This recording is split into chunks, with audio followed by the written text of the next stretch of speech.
تفاصيل مقتل فتاة على يد صديقتها بمنطقة الطلبية. ومعانا عم ربيع شاهد العين الأول اللي البنت تكلمت معاه، اللي هي متهمة بقتل صديقتها، تكلمت معاه والأول ادعت إن صديقتها إن البنت سمت نفسها، ثم ابتدت إن هي تتكلم معاه وتطمن له وتقول له أنا هقول لك الرواية الحقيقية. معانا هو هيكلمنا، احكي لنا إيه اللي حصل يا عم ربيع. نرحب بيك عبر القاهرة.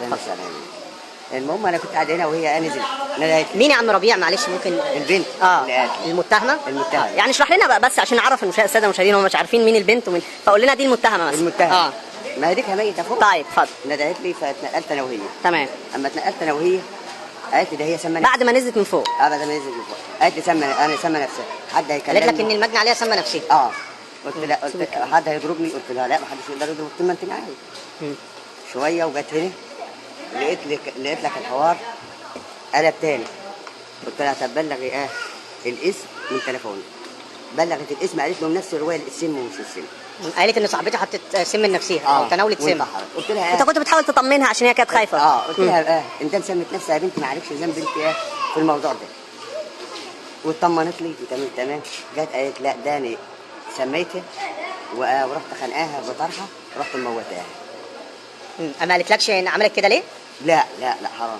لكن البنت مؤدبه ومحترمه والشارع كله كان يشهد. طيب ثم المجني عليها ولا المتهمه؟ المجني عليها. ثم بعد كده قالت لك ايه؟ اللي هي قتلتها المتهمه. ثم بعد كده قالت لك ايه؟ بعد ما قالت لك ان هي سمت نفسها. بعد ما سمت نفسها قلبت الروايه تاني. قالت ايه بقى؟ قالت لك داني قال لها انا حطيت لها السم وانا داخل ورحت خانقاها بالطرحه. رحت موتاها. من الساعه كام يا بنتي؟ قالت من الساعه 2 بالليل. يعني الساعه 2 بالليل. طيب انا شايفك الساعه 2 بالليل، انا شايفك من هنا جابت بصل وجابت عنب وجابت طماطم وطلعت طبخت. هي المتهمه. نزلت 3 مرات وهي قتلها فوق جوه الحمام. وهي طب يا بنتي كنت هتعملي ايه؟ قالت ده انا كنت اقطعها حته ولا احفظ على راسي. واعمل ايه؟ ولا احفظ. يعني تاخد من طب سؤال هنا يا عم ربيع، هل فعلا كان في علاقه مشبوهه ما بينهم او حاجه زي كده؟ احنا برضو في لان هي قالت كده في امام جهات الله. لا ما قالتش كده قدامكم. لا. او في ناس كمان قالت ان هم كانوا بيعملوا جلسه مساج مع بعض والبنت لا. طيب احنا دي حاجات هي دي اكثر من روايه واحنا برضو انا بقول بمردل. طيب الشرطه جت بقى على الفور ولا ايه اللي حصل؟ جت على الفور. ما كملتش نص ساعه كانت معانا هنا بصراحه. ايه؟ طيب الشرطه ما كمل لنا. قالت لك ايه تاني يعني اثناء الكلام معاها؟ ما قالتش حاجه. جت الحكومه رحت انا مسلمها له، راحوا قبضنا عليها. يعني هي قالت لك انا قتلتها. يعني احكي لنا الروايه دي عشان الناس لسه داخله فبتسال ايه الحكايه، فهم عايزين يسمعوا منك. بعد ما انت مسكتها او البنت نزلت وهي بتطمن لك. ده بتطمنها. حكيت لك الاول عشان حد يضربها. تمام. جت لي فتنقلت انا وهي. كان باين عليها علامات الخوف. لا تصدق بقى. وحاطه مكياج ومدلعه مكياج. وبعد ما قتلتها صورت لجوز امها. ايوه عايزين نسمع بقى الكلام. الصوره وامها وبعتتها لها. جوز ام المجني عليها ولا جوز امها هي؟ جوز امها. وبعتتها لها. ما صدقوش، قالوا لها لما تصحى ما كاجتها، وكانت مدخلاها بالليل الحمام عشان تقطعها حته وتلقاها وتقول ما شفتهاش. ده سافر. طب هم سكنوا هنا من كام شهر يا عم ربيع؟ بقى لهم شهر بالظبط. اللي سمعناه برضو علشان برضو كان الكلام ده برضو تاكدوا ليا، لان حضرتك برضو من سكان المنطقه وانت يمكن كان لك قرب بالبنت على حسب ان انت حضرتك بتقول بتطمن لي وكده. فهي يمكن عاملاك زي والدها ولا حاجه. لا البنت كويسه. لا طيب قول لي هل فعلا ابوها حضر او جوز امها عذرا حضر هو وامها من شهر او شهرين وجم كتبوا العقد هنا وكانت معاها البنت؟ طب هم كانوا شغالين هنا يا عم ربيع ولا كانوا البنتين؟ جوز امها لا بكلم حضرتك. بيتعلموا. كانوا بيتعلموا. يعني هم شغال بيقول لك في الجيش. من غير ما نذكر هو شغال في انا بسالكش على جزء امها اصلا. بسالك على البنتين. هم شغالين هنا بيتعلموا. طب والبنت المجني عليها اللي هي اتقتلت، هل شفت لها اسره او شفت امها جت زارتها؟ لا. طيب كانوا البنتين كانت هربانه فعلا من بورسعيد؟ الثاني حاولت. ما اساسا من بورسعيد صح كده؟ بيقولوا. بس انا ما اعرفش من بورسعيد ولا منين. بس انا حاولت اجيب تليفون اقول لها اتصلي لي على عم المقتول من البنت. قالت لي ما فيش تليفون. اللي طب عم خال هم قالت لي ما مش. كانوا اصحاب قوي يا عم. كانوا اصحاب بقول لك بقى لهم 7 سنين. 7 سنين مع بعض. يعني البنت المجني عليها دي كانت هربانه من اهلها ولا ايه التفاصيل؟ لا عارف. ما تعرفش انت كده. حرام. طب قول لي، كانوا بينزلوا مع بعض بالليل يعني؟ بينزلوا مع بعض وياجوا بس. كانوا بيتاخروا؟ كان لا. بيظهر عليهم اي علامات لا. شبهه او حاجه؟ لا. ما كانش في الكلام لا، حرام. انا بقول ما يرضي الله، حرام يعني يا صاحبي. طب البنت لما ابتدت ان هي تفضفض ليك، قالت لك كانت عايزه تعمل ايه في البنت دي؟ او انت ما فكرش انت تسالها طب ليه قتلتيها؟ طب ليه عملت فيها كده؟ التفكير راح. ما سالتهاش؟ اتصدمت. طب هي ما قالتلكش انا قتلتها ليه؟ او مثلا بيبقى الانسان او لما يكون عامل جريمه زي كده مثلا يبتدي يفضفض للي قدامه او يبتدي يسرسب بكلام، يقول مثلا قتلتها عشان كذا، قتلتها. البنت قاعده عاديه وما فيش اي حاجه. ما قالتش السبب يعني؟ لا ما قالتش حرام. ما قالتش اي حاجه. لا. طب الشرطه لما جت بقى هي بكت يعني؟ اشرح لنا. ولا بكت. في ناس بتقول ان هي كانت ماسكه عصير وباتيه وحاجات. كانت جايه من القسم، ماسكه عصير يعني كيس مليان، وهي جايه تمثل الجريمه. لكن هم عاملوها كويس وتمام. طلعت مع الشرطه وريتهم الجثه. طلعت. ما كانتش امها بقى موجوده في الشقه؟ كانت امها حضرت؟ كانت امها جات. امها كانت جايه معاها من القسم على هنا، هو وجوز امها. امها وجوز امها ساكنين هنا اصلا؟ ايوه كانوا ساكنين هنا معانا. يعني البنت المجني عليها مقيمه مع كل دول في الشقه؟ بس جوز امها شغال، ما بيجي كل 15 يوم 20 يوم. امها كانت راحت تشوف امها في البلد، فالبنت استغلت الموقف. ايوه دي بقى النقطه اللي احنا كنت برضه هذكر حضرتك بيها، استغلت ذهاب امها وكانت هتتخلص منها بالليل وتشوف البنت بسم الله ما شاء الله. قالت لك انا كنت عايزه اقطعها اوصف لنا المتهمه دي، يعني بنت قويه كده ولا صغيره؟ لا لا لا لا. بنيتها الجسديه عامله ازاي؟ يعني حاجه ما فيش. هي قالت لك ان هي خنقتها بالاشر. وهي نايمه ولا وهي صاحيه ولا ايه التفاصيل؟ ما شرح لنا تاني. قالت لك ايه؟ هي بتقول انا سميته لما داخل رحت خنقتها بالاشر. يعني هي هتطلع سم بالفعل؟ وراحت جابت طماطم وخيار وبطاطا. هل فعلا حلقت لها شعرها؟ بس لانه في ناس لا انا عن نفسي ممكن يكون حد شافها. قول لي عرفتوا الجريمه امتى يعني؟ بعد قد ايه؟ بعد قد ايه من وقوعها؟ تاني يوم بعد المغرب. تاني يوم بقى يعني؟ هي خدت يوم كامل بتجيب اكل وبتطبخ وكمان بتروح ان هي بتتسوق من السوبر ماركت. هي سنه كام البنت المتهمه؟ مش عارف. ثالثه اعدادي ولا بتكمل تعليم ولا ايه؟ لا ما كملتش لسه. طب الناس هنا قالوا لنا ان البنت المجني عليها كانت اشتغلت في كافيه من حوالي 3 ايام. مين اللي عرف؟ عدد من على حسب شهود العيان يعني. ما كانتش بتشتغل. اظن حضرتك اقرب يعني كنت اصل دي ماتت. انا اتبل عليها. لا واحنا برضو بنطلع عشان نوضح المعلومه للساده المشاهدين، وحضرتك معاك تفاصيل. يعني انا راجل كده مش من لا احنا بنستعلم من حضرتك. لا انا راجل مش صادق في كلامي. اما اقول لك اشتغل لا ما اشتغلش في كافيه. هل فعلا يعني او يعني اسالك في اليوم ده كان بيتردد على المنطقه ناس غرباء عليها او ما كانوش؟ عمره. لا في اليوم الجريمه وقبل الجريمه. ولا يوم الجريمه شوف. وكانوا يجيبوا الطلب من سوبر ماركت. هي ولا الثانيه بسم الله ما شاء الله ما كانش حد يمشي وراه ولا حد يصفر ولا حد. لا حرام. اصدمها وهي ميته. لا صح احنا برضو بنسالك وعايزين من حضرتك اجابات يعني عشان نوضح للساده المشاهدين. اصدم واحده ميته علشان الشقه دلوقتي طبعا متحفظ عليها اللي هي محل الجريمه. الشقه؟ ده مع الاسم بقى. ايوه كمل حضرتك. ما حضرتش طيب او انت ما شفتش اهل البنت المجني عليها لحد دلوقتي؟ لا ما جاش، هو الحكومه ما عرفتش. طب سؤال حضرتك. ما لسه في المشرحه الجثه. طب سؤال حضرتك، المجني المتهمه والمجني عليها كانوا بينزلوا، هل مثلا نشبت في الفتره الاخيره خلافات ما بينهم؟ سمعتوا مثلا حد بيصرخ فيهم؟ سمعتوا مشاجره؟ لا مفيش اي حاجه. لا. ولا يوم الجريمه ده؟ ولا يوم الجريمة. اخر مره كانوا نازلين مع بعض امتى؟ يعني اخر مره حضرتك شفتهم امتى؟ قبلها بيوم قبل وقوع الجريمه بيوم. ايوه طلعوا هي عملت الجريمه. كانوا بيشتروا حاجه مع بعض. ما كانش بيبين عليهم ان هم مختلفين مع بعض زعلانين؟ لا صداقه 7 سنين حضرتك بتقول لي؟ 7 سنين. على هذا كلام. لكن انا ما اعرفهمش الا بقالي شهر. ما كانش حد مقيم معاهم في الشقه تاني غير ام المتهمه دي؟ ام المتهمه. وجوز امهم كان بيروح يعني 20 يوم ويجي شهر ويجي. بس كانوا مقيمين معاهم؟ كانوا مقيمين معاهم. بس هي استغلت الحته دي. ما حكيتش لحضرتك ليه البنت المجني عليها دي هربانه من اهلها او لا؟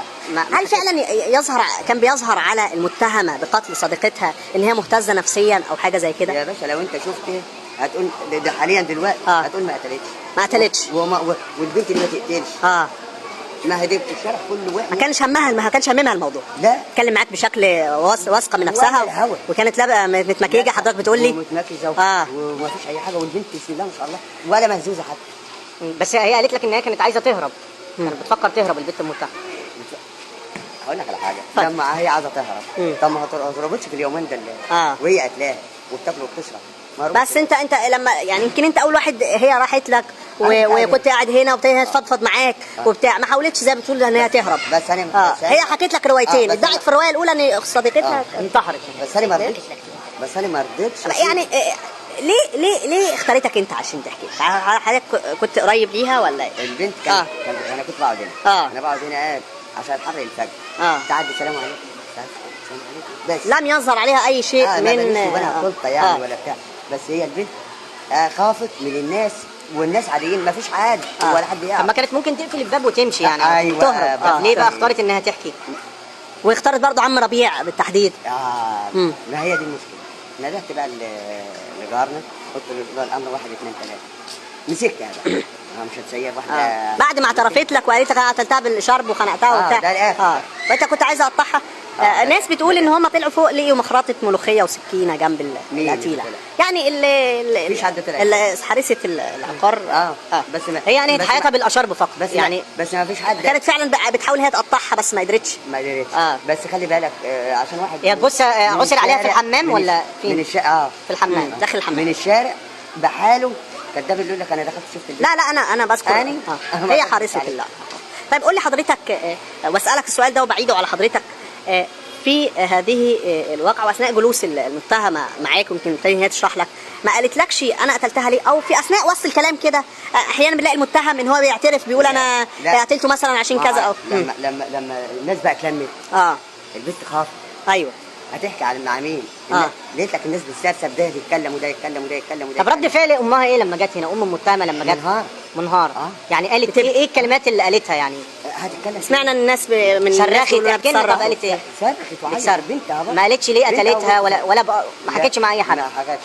هي جت هنا راحت الحكومه وضعها على الاسم حكتها. طب قول لي علاقه المتهمه بزوجتها، بعذرا بوالدتها وزوج والدتها، هل بحكم ان حضرتك ساكن في الشارع بتشوف، يعني احنا مثلا بنشوف ان زوج الام بيكون قاسي او في المعامله، او الام بتكون مثلا شديده على بنتها، هل فعلا شفنا ده ولا كانت المعامله كويسه؟ ما شفتش مشاجره ما بين البنت وامها او زوج الام وبنتها؟ ما هو في علاقه السلام عليكم من احترام. احيانا بنسمع مثلا خناق فوق سويت بتاع تمشي في الشارع ولا سويت ولا حد يقول لك صوت، ده كان في سويت ولا كان في كلام، والشارع ده كله اقصد او مشاجره مثلا بين البنت وامها، لا، او بين البنت وجوز امها، ما كانش في، كانت الامور بتصير بشكل كويس. انا بقعد هنا مفيش حاجه، وكانت هي وصاحبتها كويسين 100%. طب احكي لي عن المجني عليها، يعني كلمني عن المجني عليها شويه. المجني عليها بنت محترمه جدا.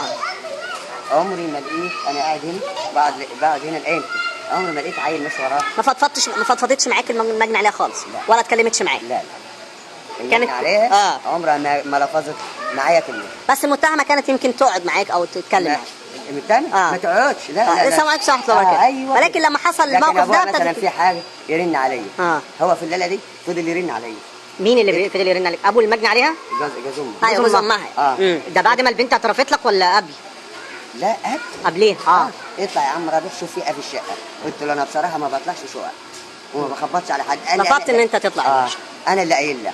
قلت له لا يا باشا، انا ما ده البنات فوق وما اقدرش يا عم ربيع عشان خاطر ربنا 30,000 مره. ما طلعتش يا عم ربيع، ما طلعتش حد. قالوا لنا انه هي البنت ليه المتهمه ارسلت فيديوهات لزوج وامها تقولوا ان انا قتلتها ده هو اللي قال لي. قال لك ايه بقى؟ هو قال لك لما جه هنا بقى بعد الجريمه. طب قول لي قال لك ايه؟ قال لك ايه؟ هي بعد ما موتتها صورتها مكيجتها بعد ما قتلتها. وقالت لهم شوفوا بعد ما تفوق هتبقى حلوه ازاي، وكحلتها ومية.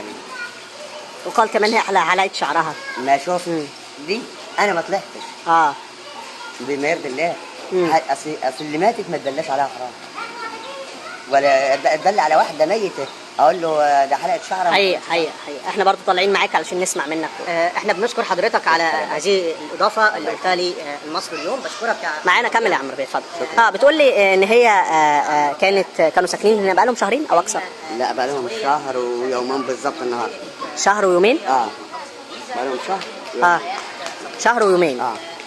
لكن بسم الله ما شاء الله. اتفضل. انا ما مفيش اي حاجه. كانش في بينهم وبين اي. انت بقول لك لو تشوف البنت دلوقتي وشافت دي، انت لو كني هتطلعها براءه. الادب والشارع كله ده، الشارع كله ده بيشهد للبنت في الادب والاحترام. بس ساعة قعدت معايا ولا مهزوزه وحاطه مكياج ولا مثلا بنت يعني مثلا لعبيه، لا لا لا حرام. حرام. بنت محترمه جدا، حرام. ساعات بركات حرام. ولما مسكتها حضرتك او هي جاتك وقعدت معاك هنا ده مش لا يعني ما قعدتش معايا هنا. ده قالت لي تعالى اقول لك مش هنا. ندهت عليك مثلا وقالت لك بعد اذنك يا عم ربيع انا عايزك العربيه دي. قالت لي انا سميت البنت. انا في الاول قالت لك البنت سمت نفسها. البنت سمت نفسها. في الاول هي اللي سمتها. قلت لها يا بنتي ما تخافيش، الشارع كله من ادبك واحترامك هيقف معاها. وانا قلت لها اقف معاها. انت سمت واحده سمت نفسها، الطبيب الشرعي هو اللي يعرف. هو اللي يعرف. هو اللي يعرف. ما تخافيش. جت بقى قعدت هنا بما يرضي الله شويه. قلت لها بلغي من تليفوني. بلغت من تليفونها، كان الجيران هنا. بلغت من تليفوني. انا عن نفسي خوف. انا ما وردش عليا الموضوع ده. ايوه.